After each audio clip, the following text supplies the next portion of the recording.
I just want to welcome you and thank you Yeah, I for joining appreciate me it. on another episode of the Flying the Wall show. No problem, man. I appreciate you inviting me, man. And tapping in and doing the things that you're doing, man. So why not help? If it has to help the platform and help something that you're building, I'm for it, man. No matter how big or how small, that's what it's about. Trying to help the next person because we all got to get a smaller chance to be big. Absolutely, man. And I really, really appreciate that, man. Thank you so much, Mr. Terrence Fulton, aka Work, Strive, Grind. And for the people that don't know you, man, tell the people Appreciate what you do other than get money on your it. shirt. Well, I do a few things now, but the foundation of my business is real estate. Real estate investing. Started off flipping houses and own a bunch of rentals now, Airbnbs, high rises, and things like that, and just expanded the portfolio. I'll just keep it at that. I do have other businesses, but the foundation of what I built my wealth on and my money on was real estate. Oh wow, that's quite amazing. And so prior to real estate, what were you doing before that? I was working in the warehouse, man. Working at a company called Gordon Food Service. It's like a food distributing company.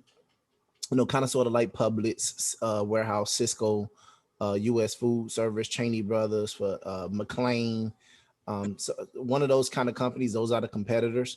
Where you ride around on a pallet jack and you stack orders for restaurants and things because it's a food distributing company, so it does it in bulk. So for some of your favorite restaurants, whether it was fast food, high end, even some of your favorite stores probably had that product in there. So that's what I was doing before in the warehouse industry.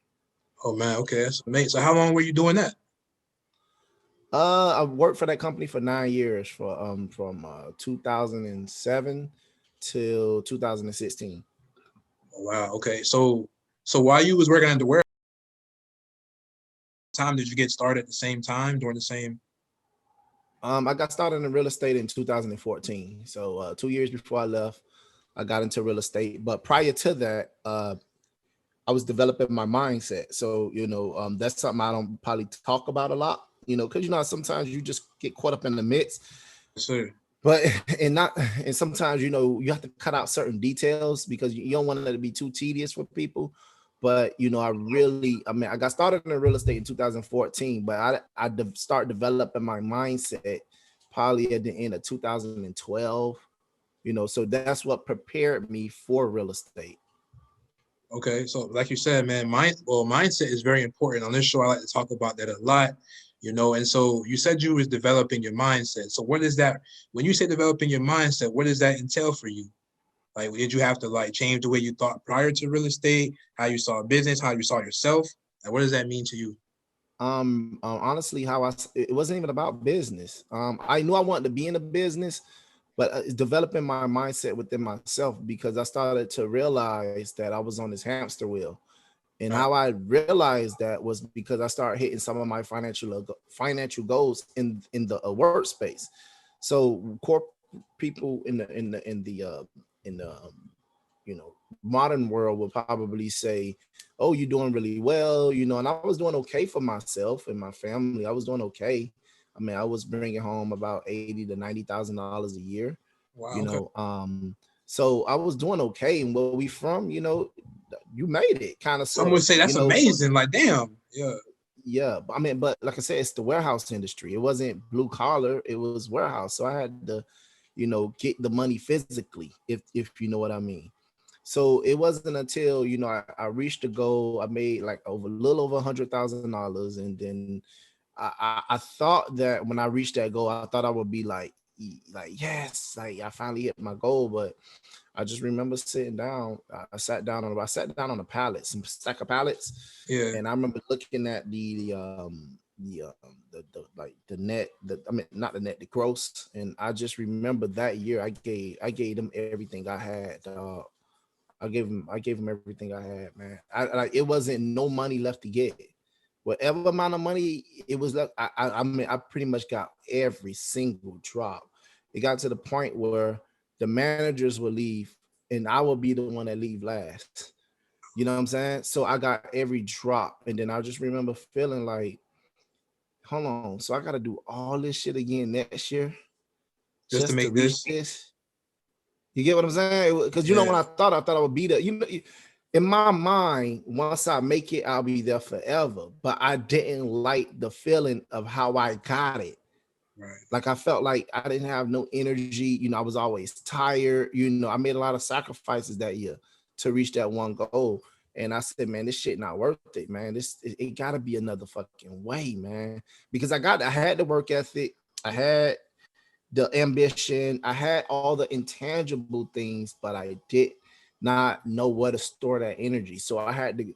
So the only way to figure that out, I couldn't talk to nobody about it. I couldn't say, well, man, I'm sick of making this money because there's nobody making that money. So I didn't want to sound Yeah. like a madman or sound like I was unappreciative Sound like where he I was. was. Sound like he was complaining. I'm complaining. Yeah. I wasn't. It was just like, and then some people would be like, yo, you trying to get rich. You know, I just didn't want nobody nitpicking how I felt because I knew what I know the feeling was like. I knew what I was feeling pretty much, Right. bottom line. And Right. then that's when I started getting into books and audio books and stuff. And the first book I grabbed was Rich Dad Poor Dad. And then once I did that, I was like, okay. And then I started listening to motivational speaking, Dr. Eric Thomas, Dr. Eric Thomas, E.T. the Hip Hop Preacher. That's before he became a doctor, though. You know Yes, what I'm sir. saying? Yes, sir. So Yes, sir. then that led me into Les Brown, and then I saw a guy on Instagram that's always being marketed. It was sponsor ad. This guy, it's an MFCEO project. Found out Andy Frisella, and then through Andy Frisella, I found out Gary V, and then I found out Ed Milet, and then I found like, and then, you know, once you tap into these spaces, and then it's just like a rollerball. And then Yeah. I just started, and then all these guys was pretty much saying the same exact thing, whether it was the books I was reading, whatever. It was pretty much owning. Everybody had something in common. It was owning your own business. On your own business. Mm-hmm. Yes, sir. Yes, sir. So from there, you're at your job now. You're getting all this information. You're formulating this newfound mindset. So at what point was it that you was just like, I'm done with this job. I'm just gonna go all in. Okay, so in my mind, I had the mindset most people have, right? Like I had the mindset of I'm going to work my job. Yeah. I'm going to make X amount of dollars for a safety net, and then I'm going to quit. That was the plan. That's like the perfect storm, right? I'm going to make this money, and I'm going to make what I make at my job, whatever amount that you set that you feel comfortable with, and then I'm going to do it. Problem with that is, in order to make that money, I had to dedicate the time that I had at my job doing what I was doing. So so I knew that it wasn't gonna be, I knew I had to make a change. So what I started doing was going to seminars, going to workshops, um, going places that I really wasn't supposed to go. Really, Yeah. to be honest with you, what people would say would deem like, what the hell are you doing over there? But it was just getting around that space. And once I got around that space, I started going to, like I said, seminars, and I started going to paid, not just the free ones. I was Paid. paying to go to some Yeah. of these shits, which was another mindset shift because you thinking like, man, I had to pay this money and I got to, do this. So I had to train my mind into saying I'm gonna invest in myself instead of saying, well, I got to pay them for the information, and stop nitpicking, because I started doing that like, oh man, this shit is a scam, or so I had to get out of that mindset too and get over my fear of just paying. You see what I'm saying? So yeah, so that's when when I said I was gonna go all in. I already had invested in real estate. I got with one of my buddies in 2014. Remember, now I got started in 2014. I didn't quit to do that until 2016. So it was 2 years of me in real estate. But every day I was off, I dedicated because I needed to build a foundation. But I still wasn't making money now. I wasn't making no money. I was just developing my relationships with people and meeting new people. And then once I started doing that, that's when I felt comfortable with stepping out on faith. But I had to get to certain things right. No, I'm being honest with you. Absolutely. It was shit like I used to be late on bills, not because I couldn't afford them. It's because I just didn't pay. Like I paid bills when I feel like it. You get what I'm saying? So I paid a past due because I knew they wouldn't turn it off and shit. So the bill be Which is the money. $300 because but I paid the 150, and leave the other balance. So I had to start to develop like start paying bills on time, right? Not only just paying bills on time, paying bills ahead of time. You know, giving them, if I had extra money, give the extra money. So if the bill is $100, I give $200. So it would give me, just in case I had a bad month or something like that, I would have that leeway. So I started doing stuff like that. And then I started to get my credit right. I started developing my credit during this time too, during those couple years, because I let my credit slip. So I had to develop that, and then and build that. So it was other stuff. So even though I was in real estate, I didn't quit my job. I was working on the fundamentals, Right. the ground level. So when I do start building, my my building is not tilted. It's straight up. It's a strong structured foundation. building. Yeah, strong foundation. Yeah, it's really what I was doing. Absolutely, man. And just to piggyback off of something important that you said earlier, you said something about you wasn't making no money, but you started building some relationships. Now, Yeah, I'm a firm believer that some relationships are worth way more than money. So in regards absolutely. to real estate, how important is networking and relationships for you? It's everything. It's everything. It's the number one thing. Number one in any business, anything, you need relationships. Like, the thing is, where we from. No, I'm not sure your background, where you from. I usually assume, when you black, you experience some form of struggle. Whether you didn't grow up in the ghetto or whatever, you normally, I'm from we Broward experience some County. struggle. So, we grew up. Okay, cool. So that you grew up with the man, I ain't friendly mentality. Like, I ain't friendly ass nigga. Yeah, all that. So yeah, so that was development. That was the mindset. I had to get out of the mindset of not being friendly and like, sitting up like mean mugging, because you got to be on the defense where we from, right? So we have it's a reason why we have to be the way we be, because it's a lot of sharks where we from, right? Absolutely. But you can't bring that to the business world. You have to be open, so you have to be a little more relaxed. Can't be all intense and walking around like you the tough guy.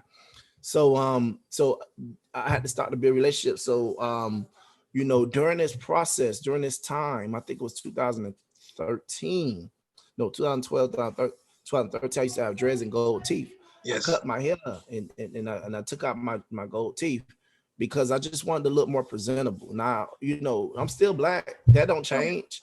But if I can clean it up a little bit, okay, I know that some people may fear me. Oh, this black man. You can't change that. Black is beautiful. Black is excellence. But I can change the way to clean it up a little bit. Yeah. So I was like, man, you know what? I had these dreads, was a good run. With these things, it's time to make that transition. Right. So when it came to the building relationships, that was key. I can't say how it will be if I had dreads. I can't say. Right. I can't say. I didn't have them when I started. I just know, man. And then people used to always tell me, "You got a pretty smile. You got a nice smile." Even when I had the gold teeth in, they would always tell me that. So I knew that my smile was something that brightened up the room. So I would come in and be like, "Hey, how you doing?" And I'll just come like just friendly. So that was very key, man, because you never know who's who. Because important people don't look like they're important. Yeah. You get what I'm Can't judge a saying? book by its cover. Yeah. You just never know. So building relationships is very key in any. I can't just say my business, any business, because you gotta shake hands. There's people that know more than you. You're gonna need people because you don't know everything. You got to be open. And sometimes the relationship that you may have with somebody may not be the relationship that's going to take you to the next level. That it could be the relationship that they introduce you to that may take you to the next level, but it still started with that particular person. Because when you a nice guy and you cool and people see your ambition and drive, contrary to popular belief, just like you got haters, there's a lot of people that's rooting for you too. So it is people that want to see you win. You just got to put yourself in an environment of winners and people that want to see you win. So when they see that, like, I know somebody that you can meet. Maybe they can't help you, but they know somebody that can, and that happened a lot during that time. Absolutely, man. That's an amazing answer. That's an amazing answer. So just when we're talking about And I relationships, apologize for giving you these long, drawn out answers. nah, man, that's what I want. That's an amazing answer, man. Thank you, man. And while we're talking about relationships, have you ever had an incident where, or not really incident, have you ever had a time where you mixed the wrong relationships? Maybe it's like a newer relationship with an older relationship back home, and you were just like, damn, I should have never did that. Well, here's the thing that I did. It's a lot of stuff I did in the beginning, and I don't want to sound like I just had it perfect in the beginning. Of course. But I just want to get you or the people that would be watching to understand something.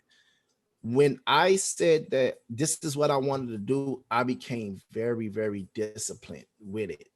So I was running. I used to run a lot. I used to run 5, 6, 7 miles. That's because I read an article that said millionaires and people that have money, wealth people, they do a lot of cardio, which made sense because I'm like, damn, anytime I'm on the beach, I would see all these people running with their shirt off early in the morning. Now, I don't know whether they're rich or not.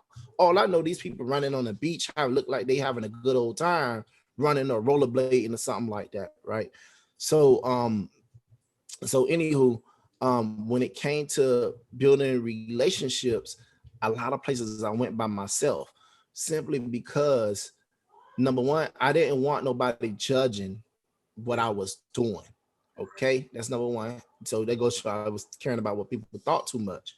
Two was I didn't want to be tied to that person when I get there, because when I get there, I'm moving and shaking. I'm trying to shake as many hands and pass out as many business cards as possible. I don't want to be coming over to you, hey man, you good, you straight. Yeah. And I knew a lot of people couldn't handle that because after a while, that person that I came with may be into their phone in the corner and they're not there for the same purpose as I'm there. So I left a lot of people home. So I didn't bring the relationships together.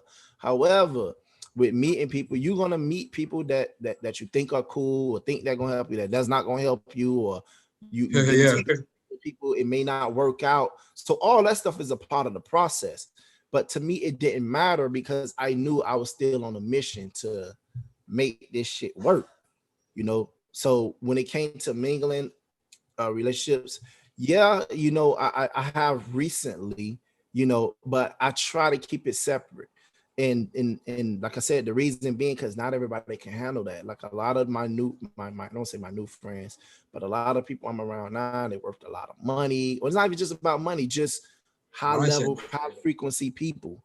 Yes. And I do know that people that's lower frequency, whoever those people may be, may not be able to handle being around that. Because some people, you ever took somebody somewhere and they be like, you gotta be around these uppity ass people or this uppity ass neighborhood, or these rich ass, not everybody can handle that shit. Some people don't take it as motivation. Some people take it as like intimidation. They intimidated by it. They don't know how to handle that shit. So a lot of times I leave people where they at.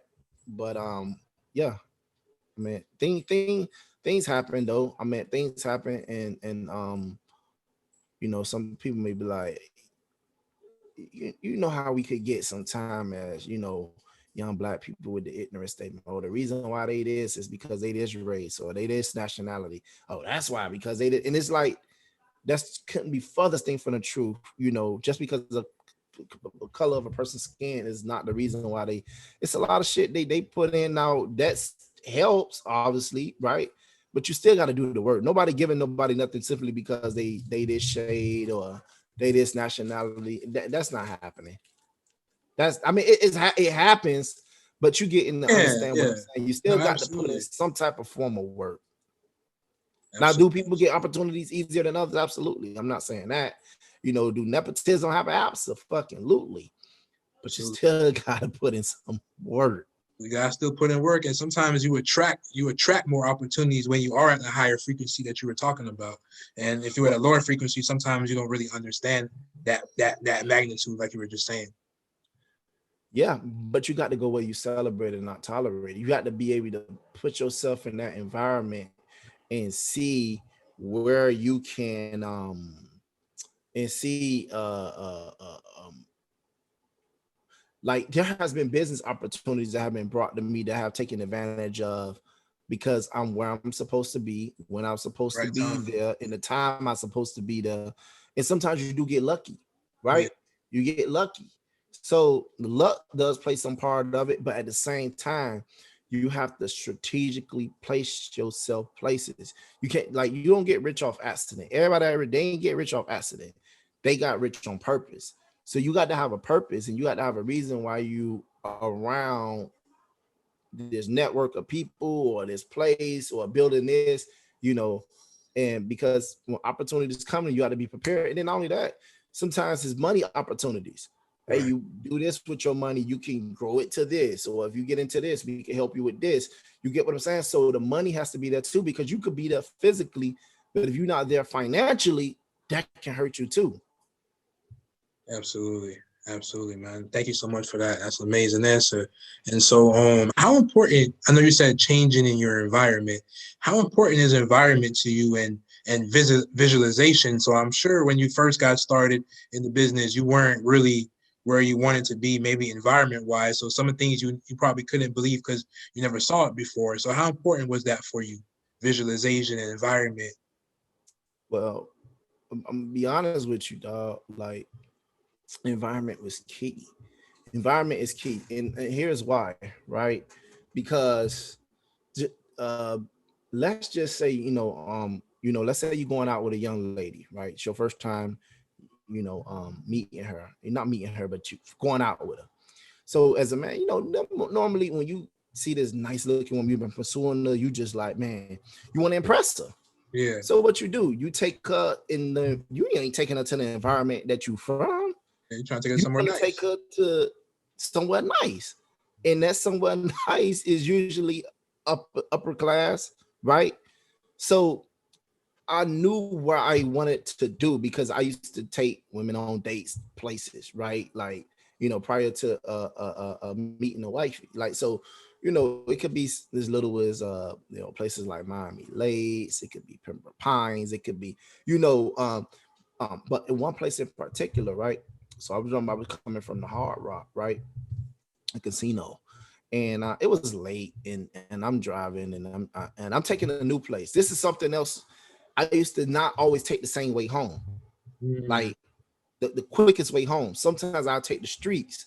I don't know why, but I to this day I do that. Like just to because you sometimes you see things that you didn't never see before, right? So I'm riding, and then I just end up bumping into a neighborhood down here, right? And then I've seen a horse, like a sign that with a horse on it, and it was like somebody riding a horse. We got horses down here. What the hell? yeah. And I'm driving. It is dark as fuck. It's like pitch black dark, and I'm like, and only you only can see as far as your headlights take you. And I'm looking around, and I'm like, this shit look creepy. But some say keep going.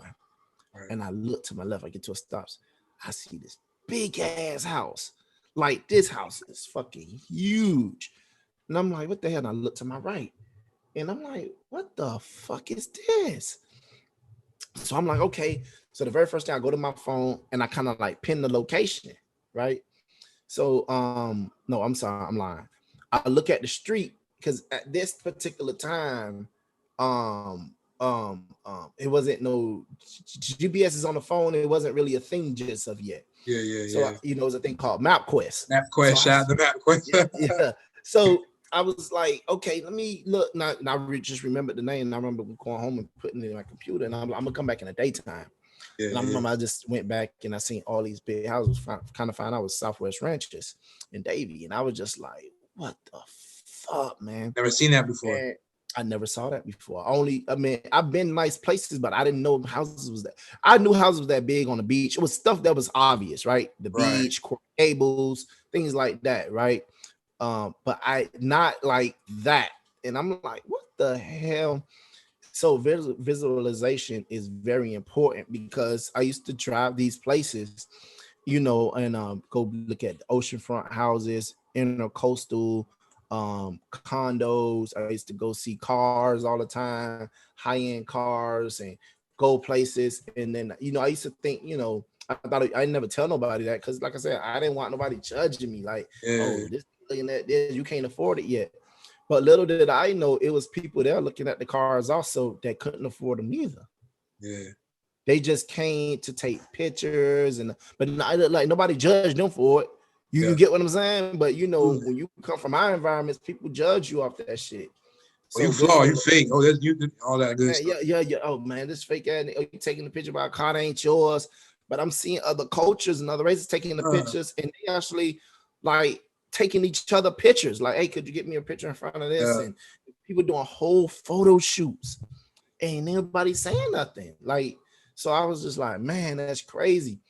And then I just remember God telling me, like, hey man, you know, I seen you a couple of weeks. Hey, you want to sit in one? I was just like, it was like a Lamborghini, and I was just like, I could sit in this. And he was like, yeah.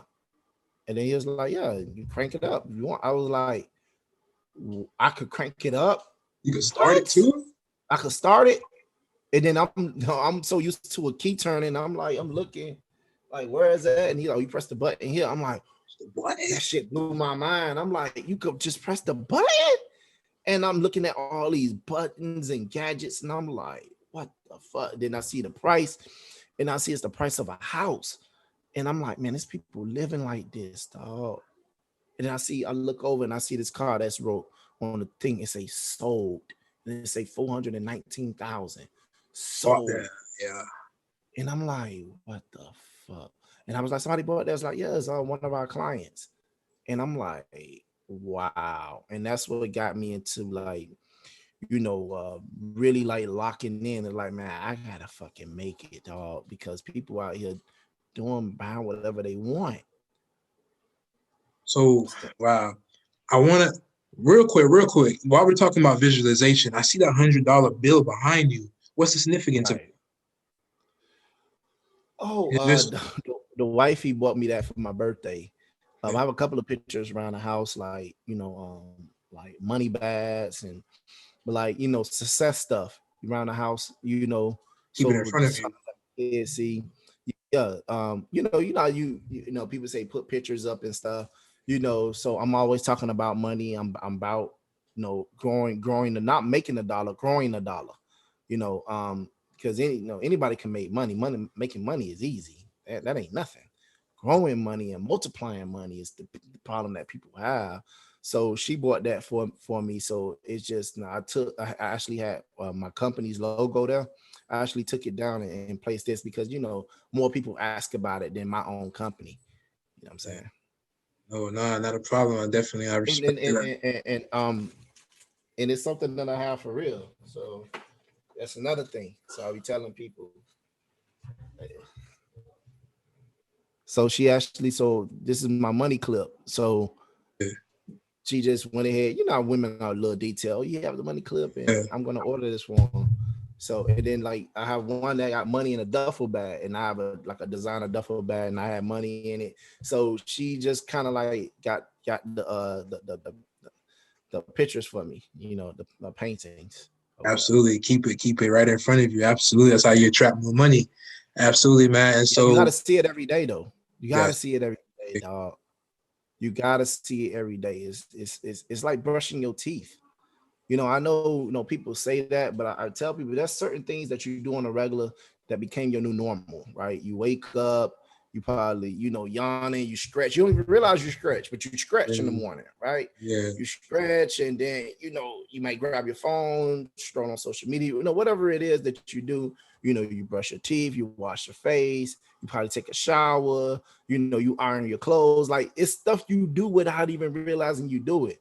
So when it comes to growing money, that's something I do it. It's like second nature to me now. Yeah, I mean, it's a good second nature to have, but you got to definitely develop that. Absolutely, man. And so what's like how do you now that you mention it, so how does someone develop that? Like that What? mindset of growing money, you know, it comes second nature. How did it become second nature for you, in your opinion? Well, spend money, right? You got to pay to live. Yeah. What people don't realize, you got to pay to live. As long as you live, you got to pay. Yeah. Like, living ain't free. Yeah, so since we like to spend money, I like to spend money. You like to spend. I know everybody like to spend money, and wifey would tell you I could be cheap sometimes. I could be very frugal at times, but I'm always looking to grow money because there's no shame in that. Right. So anytime I could put $1 or put $100 to work, I do. So I always tell people, like, how you felt when you worked overtime? Well, I loved overtime. If they approved it, right? So I'm like, so imagine you would never have to work overtime as long as your money worked, Right. because your money would be working for you. I'm For you. like, do your wife work? I'm like, okay, what if your wife work, you work, and then you send a third person out to work, and that's your money. You send them out to work. You know, and then you multiply it, and it's a thing called compounded interest. And then you use the money. Like if you start off with, let's say, $1,000, and then you grow it into $2,000, and now you're investing $2,000, and that $2,000 now made $4,000, and the $4,000 made 8,000. But you have to keep reinvesting it, like sending it out to work, you know, or whatever, like a prostitute. I be saying, you know, Make it you work for send, you. That may work for yeah, you. yeah, go ahead and you go out there and you make me money, you know. So I developed that mindset because I gave small a chance to be big. So what I did was I was always a hustler. So what I used to do is I've been hustling since I was a jit, but I started off not washing people cars, pumping people gas for money in overtime. I used to stand overtime. So I used to pump people gas for money. And then I started to once I got into middle school, I started to sell candy and juice and chips and stuff from Walmart. And then my grandma gave me the bright idea. She was like, "Oh, you paying it? Why don't you go to Sam's?" And I'm like, "What's Sam's?" And she's like, "Oh, that's Walmart's warehouse." You know, pretty much. And I was like, "Okay." And I see you could buy it in bulk. So I was What's always that? good with math. I was always good with math. So I would see you could buy 48 for this price, and then I would divide it to see how much per piece is it. You know, I still do that to this day. Like I look at the price per ounce, you know, or whatever, because like it could be something that's $10 a price, but if I pay the bulk price, which is $15, then I see I get more bang for my buck. I may spend the $15. So somebody be like, "Oh, you spent more money, but I actually got a better deal." You see what I'm saying? So it actually it worked out that way. So I developed that mindset just over the years. That's one of my natural, I guess you would say, my natural gifts, because it came to me naturally. So when it came to growing money, it was just like it just made sense. The difference is I wasn't physically out there doing it anymore. These are doing it.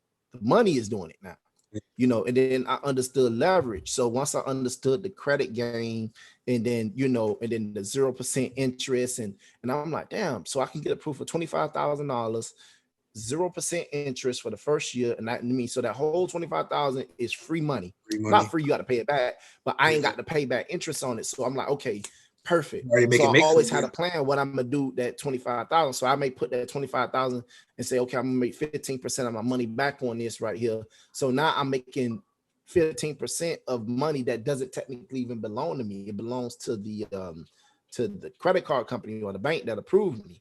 You Yeah. know, and you know, and then just doing it like that. Absolutely, man. Absolutely, man. So I just So learned that. I'm saying I just learned it over time, over time. pretty much. But but you give small a chance to be big. It could start with $100, start with $200.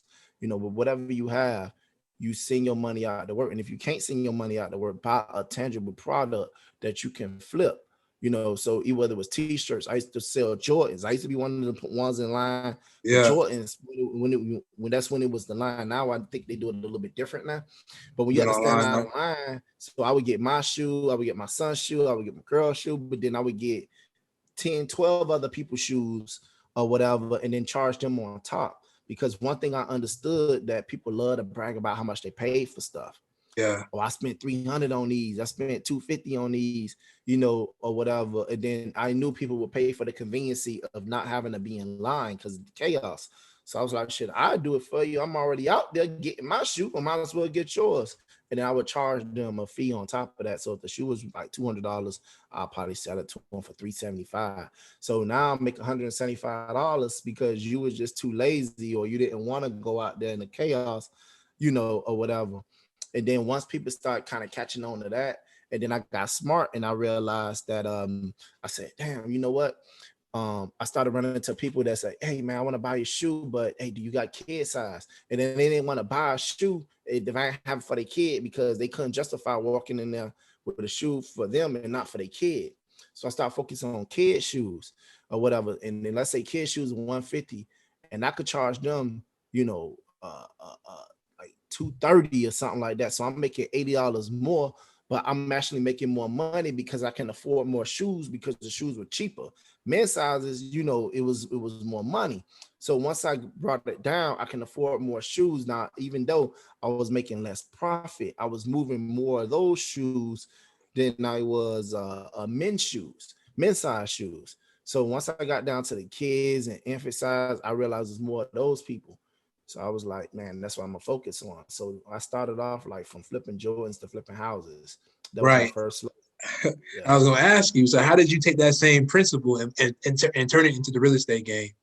Like how do you feel like those things are similar? What it is, because it's the art of hustling, right? So hustling is entrepreneurship. It just hustling just don't have any rules or regulations to it. You know what I'm saying? So you have to set that boundary when you hustling. When you in business, you have to follow certain guidelines and rules and regulations and things like that. So when it came to flipping houses, it's just the same thing on the bigger scale. It's just, okay, you know what? Like let's stay with the house with the shoes, right?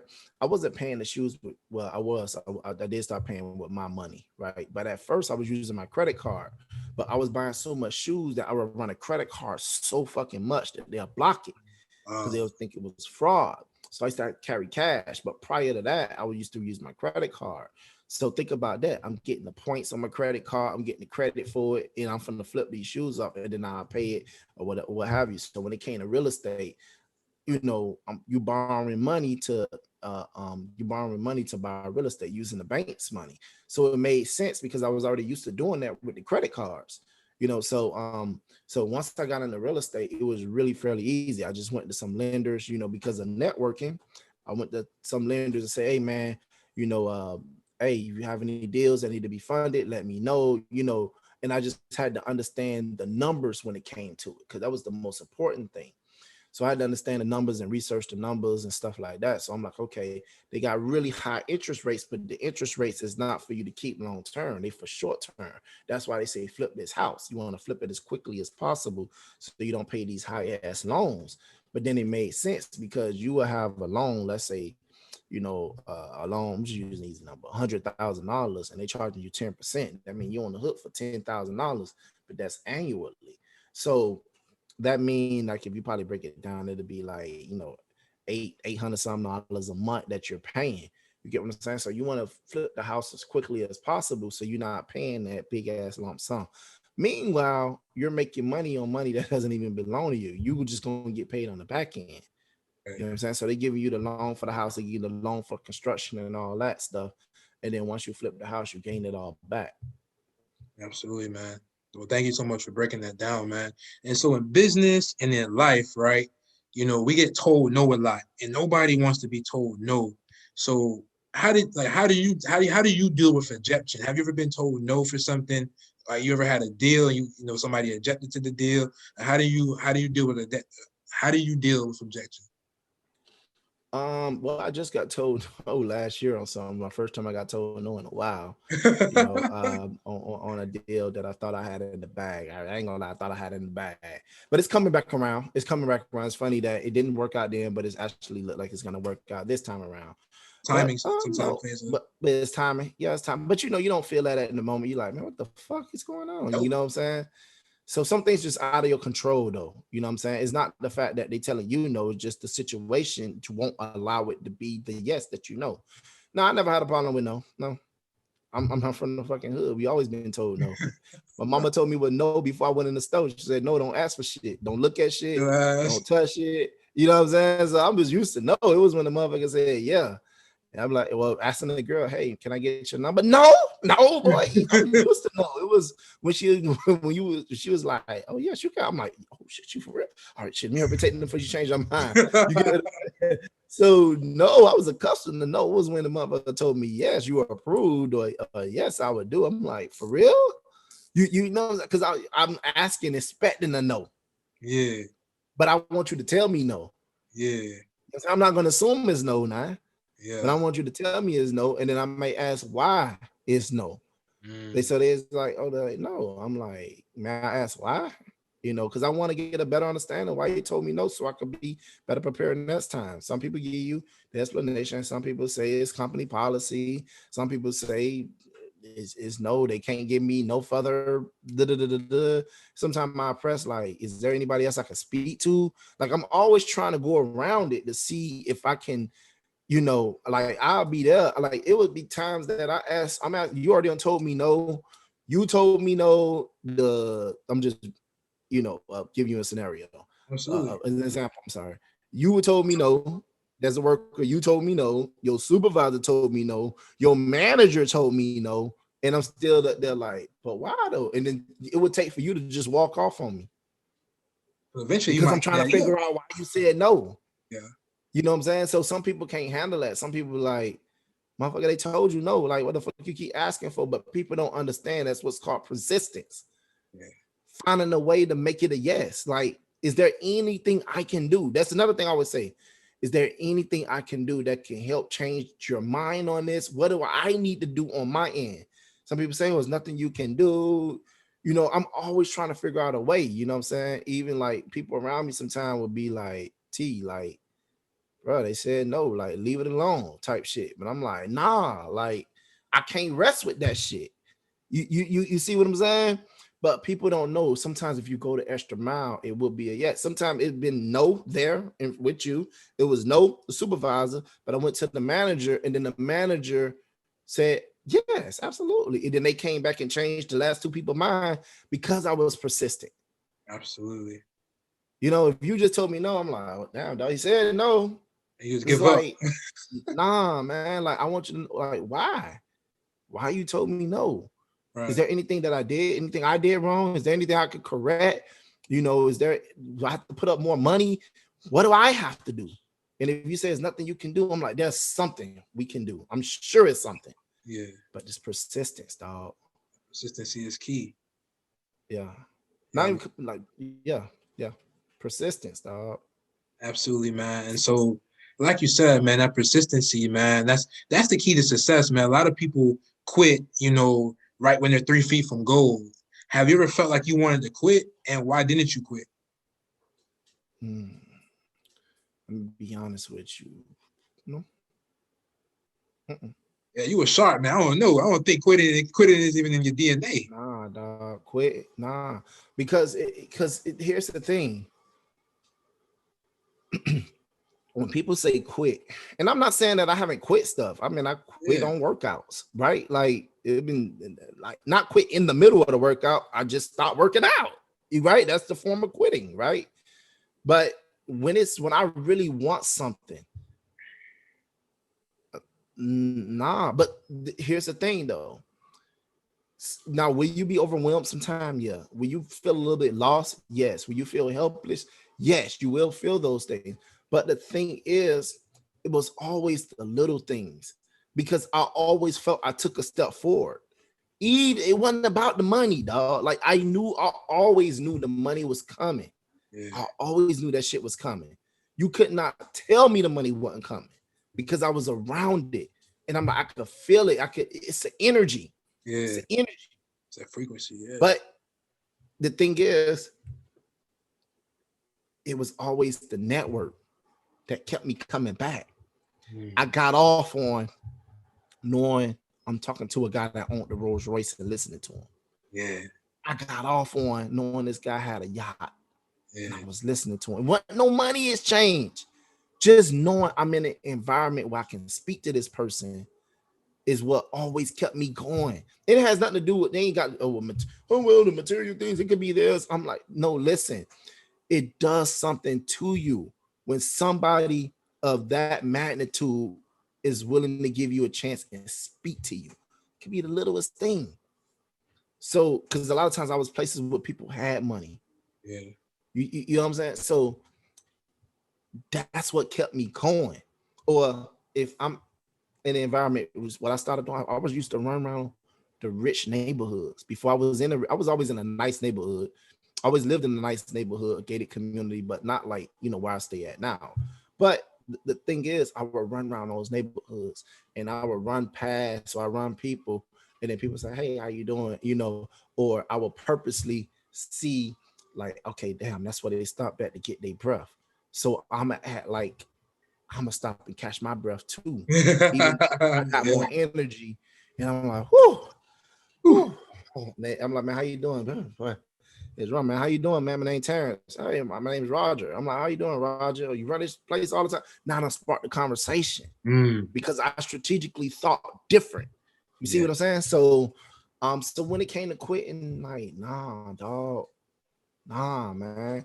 Like I said, will you feel helpless? Yes. Will you feel overwhelmed? Yes. Like I felt all those things, but quitting, like, man, because, bruh, the way I looked at it, I ain't going back to GFS, dog.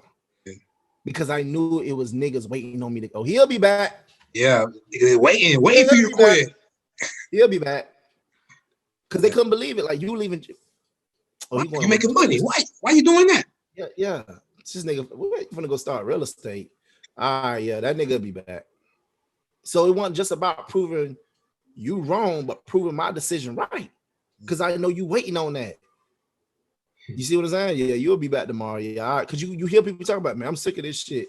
They keep coming back. But I was one of them people like, nah, I ain't coming back, bro. Yeah. Nah, I'm good. Wow, man. So you're doing real estate, man. Like when was the deal when you was like, oh fuck, like this is for me right here. Like I'm winning. Like what deal set it off in your mind for you? Probably a long time ago now. Yeah.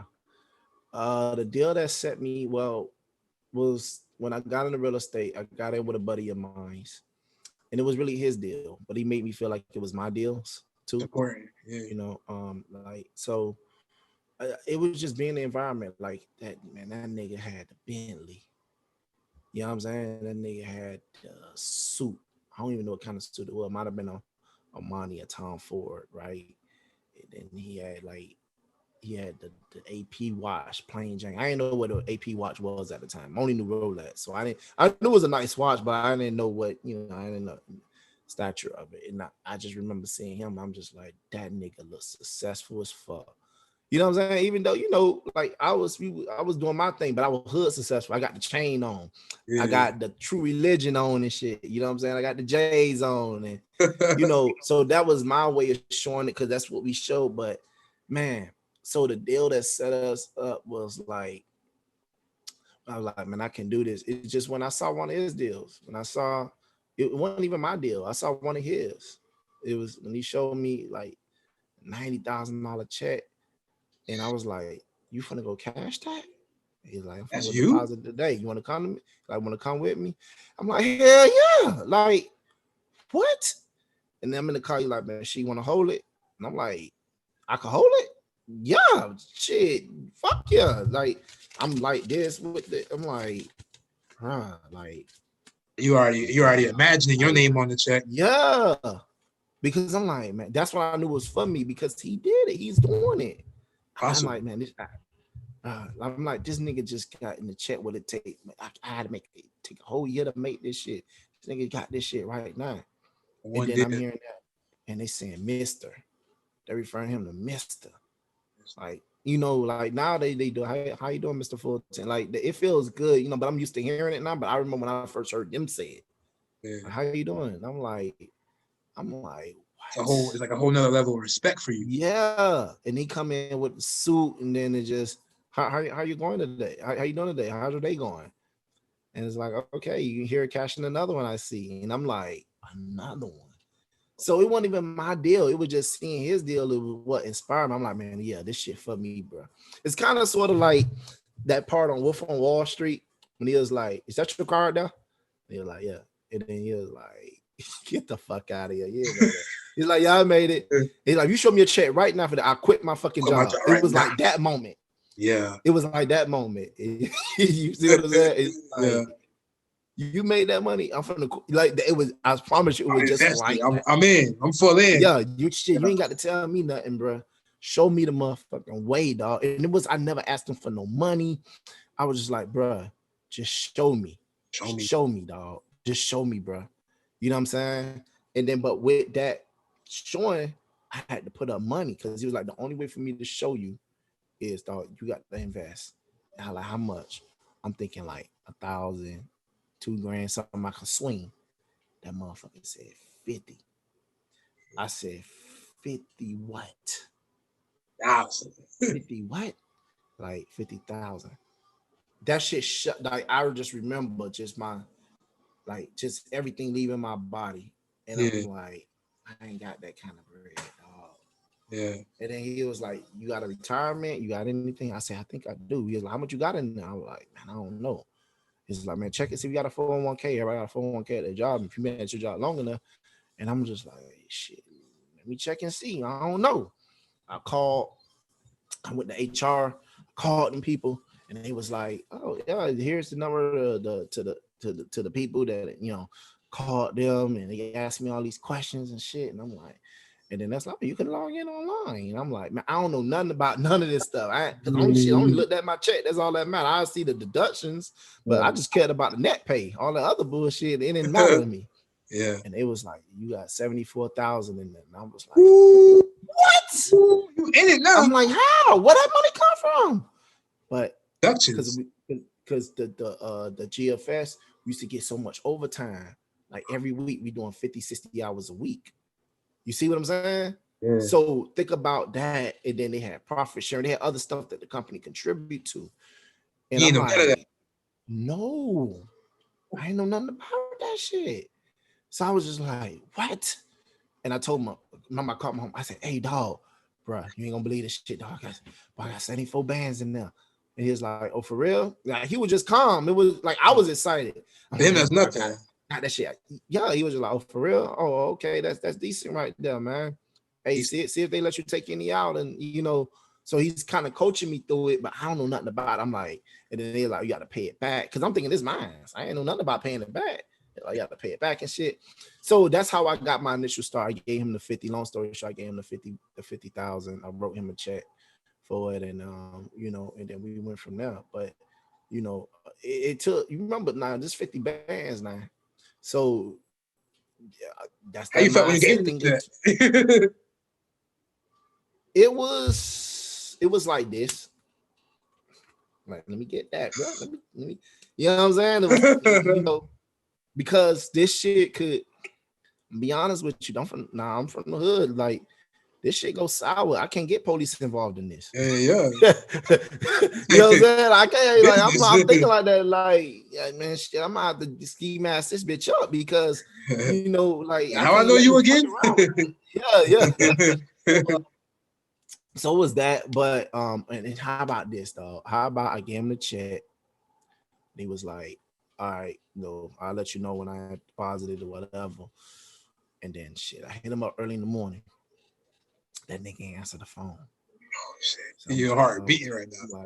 I'm like, okay, he, that's when you fucked up in the head because you start thinking like you start making up excuses for these people.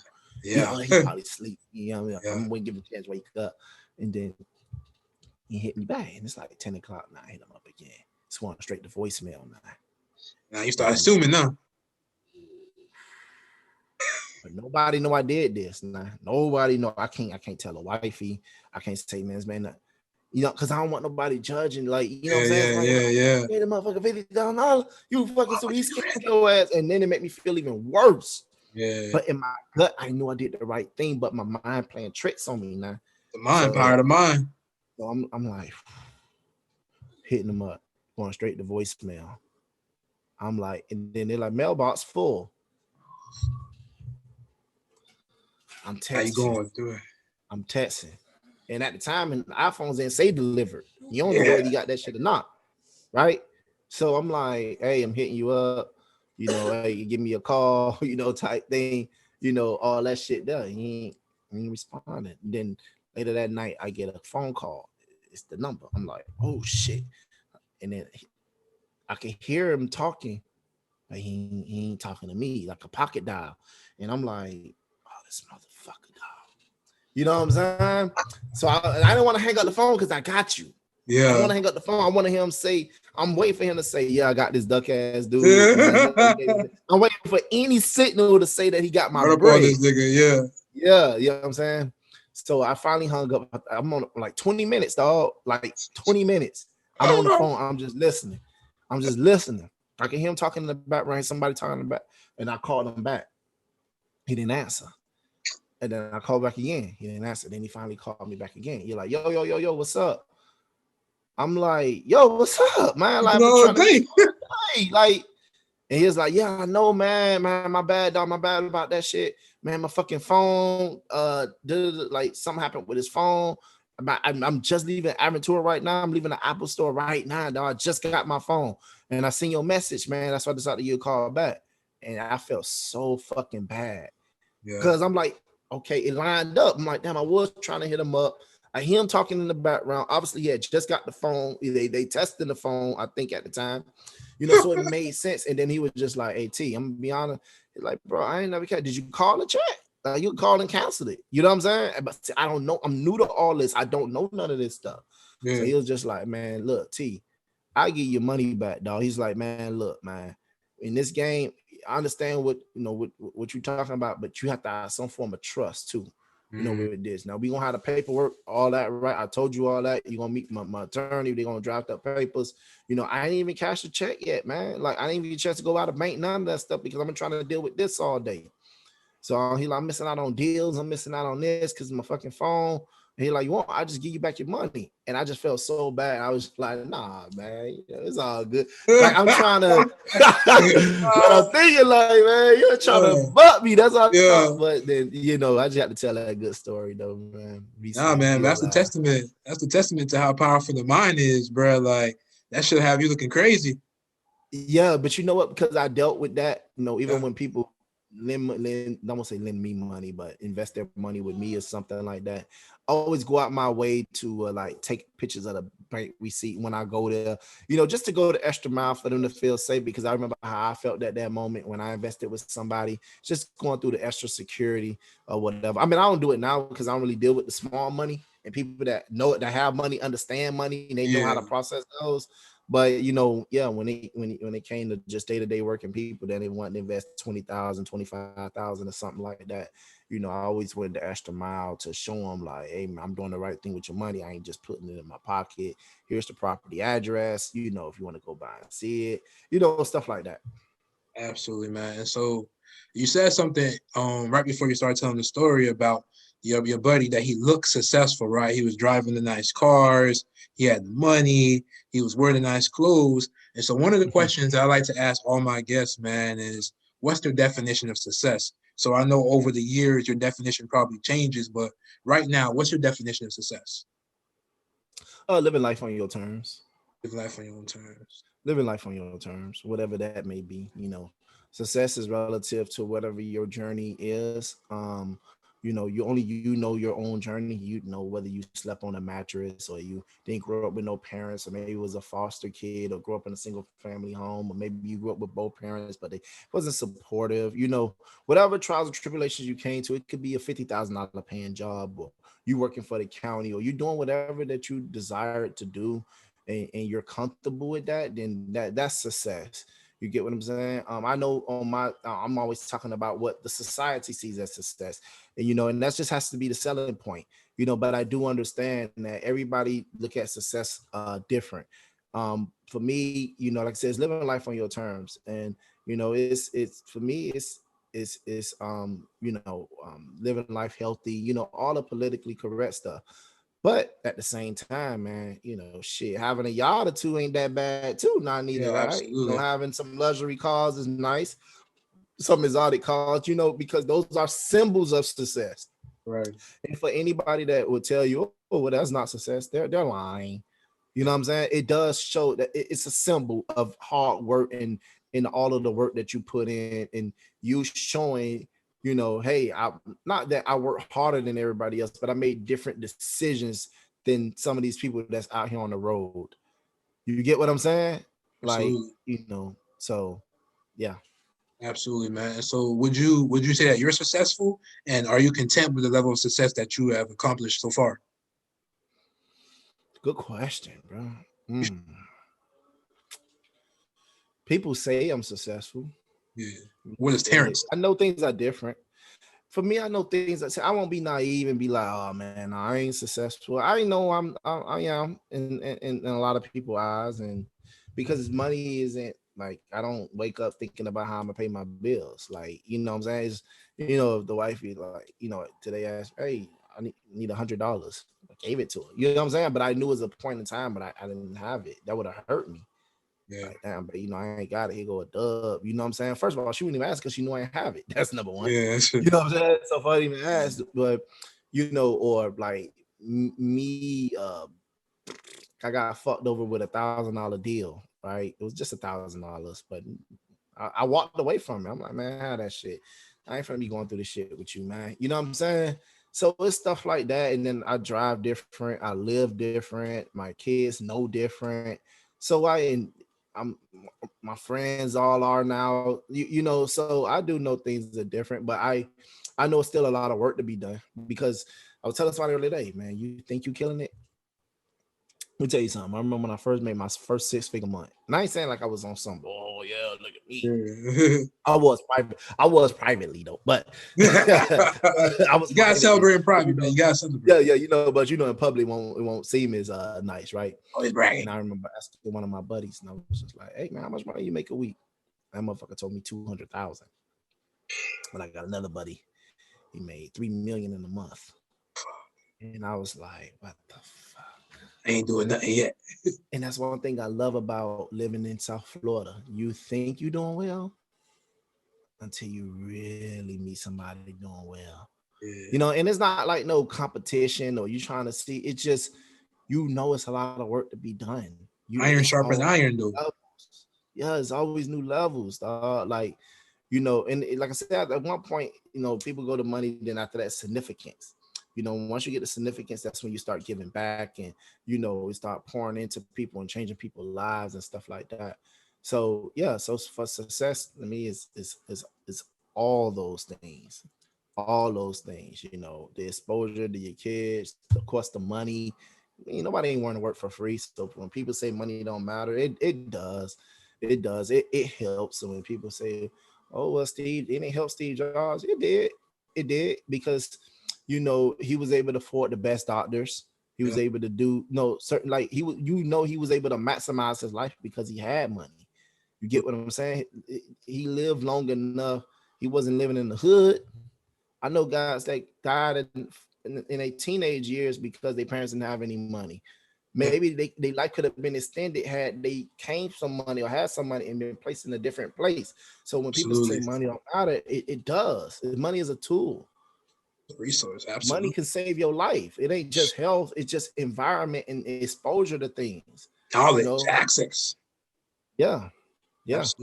Absolutely, man. So you touched upon something very important, man. You know, just having that ability to have money and just all that good stuff, man. And so what's something that, you know, that you're instilling in your children that you wish was instilled in you in your earlier youth?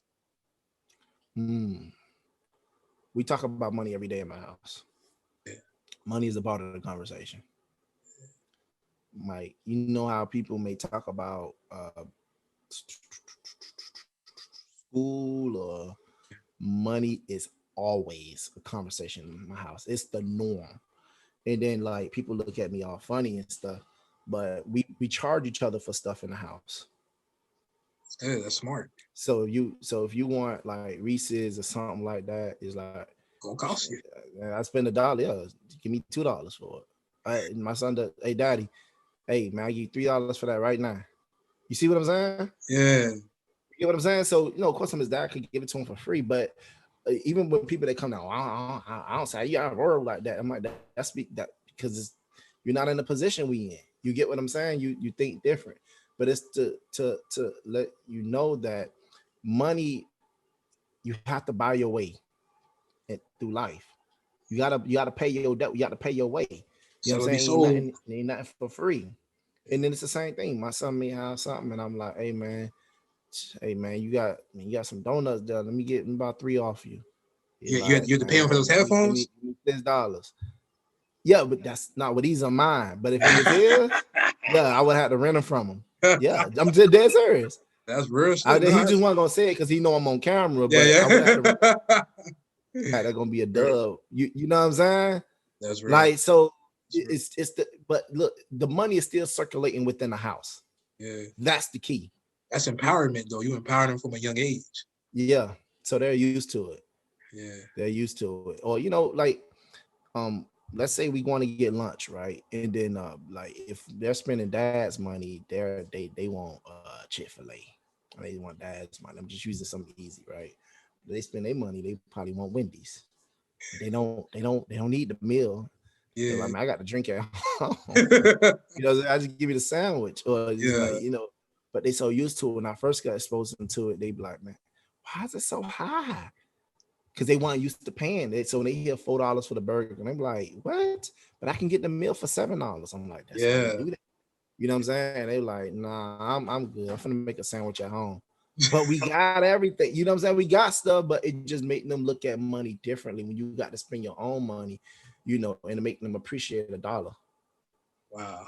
Wow. That's actually a really good principle. Anybody who tell you different, they got that scarcity mindset. Well, most people disagree, but see, that's the thing. Like, family members and things like they always disagree with it because they're not used to seeing that. The first thing is like, oh my God, Terry, that's your son or that's your daughter. You need, like, people will project what they would do. Yeah. But I'm like, you guys don't understand what I'm trying to do, and that's fine. You know what I'm saying? If you want to give your kids everything, that's fine. I'm not gonna tell you, oh, don't give them everything and this, that, and the third. But you don't want to enable your kids neither. You want them to know that, hey, man, like my kids not working around with Gucci and Louis and all of some of the things that we have. Like, it's certain things they gonna have to get when they're older. But the thing is, they're exposed to it, so they know they can afford it. You get what I'm saying? They know that it's possible because they grew up around it, so it's their normal. But why would I? It took me 20 something years to afford this. Why I'm just giving it to you. Now, when you maybe graduate high school, these certain miles, not for your birthday. Yeah. Not your birthday. Birthdays don't mean that gonna come regardless. Whether you do shit in life or not, your birthday gonna come. But when you have some significance and you accomplish something, you have a milestone, or like I said, if you graduate high school, but not just graduate high school, you graduate with honors, and you went the extra mile. Then of course I'm gonna go the extra mile. I may, I'm gonna get them a vehicle, because they earned it. You get what I'm saying?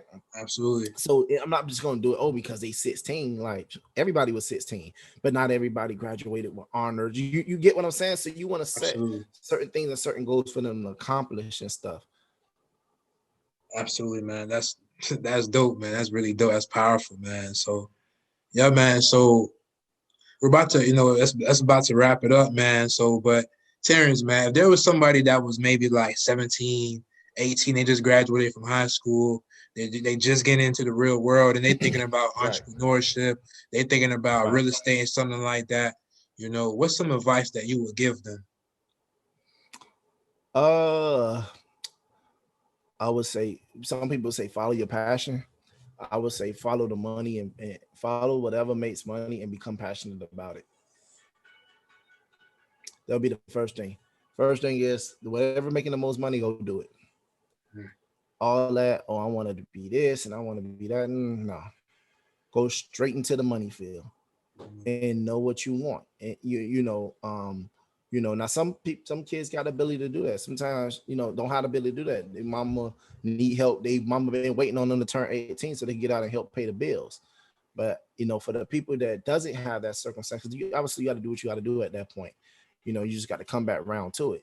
But for the people that has that little bit of breathing room, the very first thing I would say, man, go into wherever you can make the most money at, and you tap in and become passionate about it.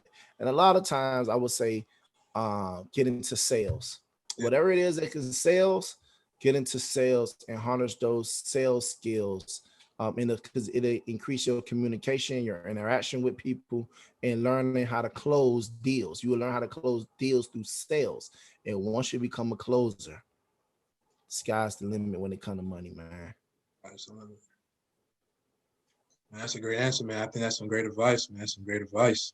Man, I appreciate you, having me, and I see what you're doing, man. You got some really great questions, man.